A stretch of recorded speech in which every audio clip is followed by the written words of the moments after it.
Improving mental health with some humor. That's the goal of one group of local comics this holiday season. ABC10's Mark S. Allen is speaking with the group this morning and learning ways you can help support them. Hey, Mark. Hey, good morning to you. Now, one thing I want to impress is that, yes, this is for a greater cause, and you're going to go into some deep areas, but it's also very funny. Very funny people doing it. In fact, roll call. Gloria Magana. And Tony Lay. And Brad Bonner. Awesome, Brad. This was your idea. The entire working title of the show, one more time, is? 1 Degree of Separation, a funny look at depression and suicide. Got it. And this must have started from a very deep personal place for you. Oh, I had a 5150. I was locked up in a mental hospital 7 years ago. And I don't want to interrupt, but is it a good idea to walk around with a 5150 alumni shirt? I mean, you might as well own it, right? If you're going to go, you might as well own it. But I found a suicide note that I wrote in the 6th grade right after that and realized my whole life I'd struggled with depression and I'd never ever talked about it. And then I watched the Robin Williams special, this documentary about his life, and they don't even mention depression. Yeah. Not a word. And I thought, I bet I could get comics to talk about it. And you did, and national touring comics as well. This is going to be your first time stepping in. Why jump aboard this?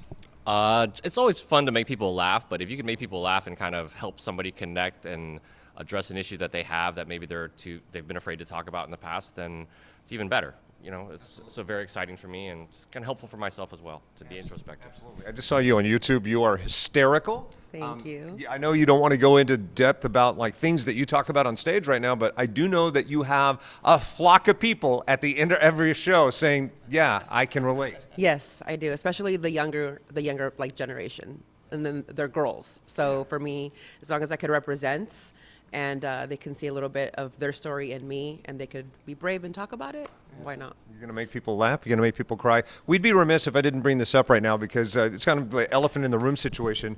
A dear Northern California comic, Kabir, passed away last week. Now, completely unrelated to this, but again, 'tis the season where people are awfully sad about things when they're supposed to be joyful. Absolutely. The seasons are hard. We were just talking about, my wife and I, how it's Christmas isn't the same for us because my dad's passed away. You know, kids grow up, people move out, and you know, you try and hang on to those old memories, and that stirs up a lot of depression and sorrow for people this time of year.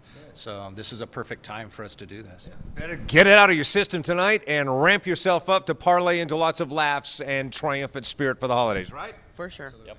We don't have a house right now, so just give yourselves a big round of applause. You're awesome, so awesome. It is tonight, 7 o'clock, the legendary Laughs Unlimited, turning 45 years old and probably the 5th longest continually operating comedy club in America. Give them a big round of applause. And back to you.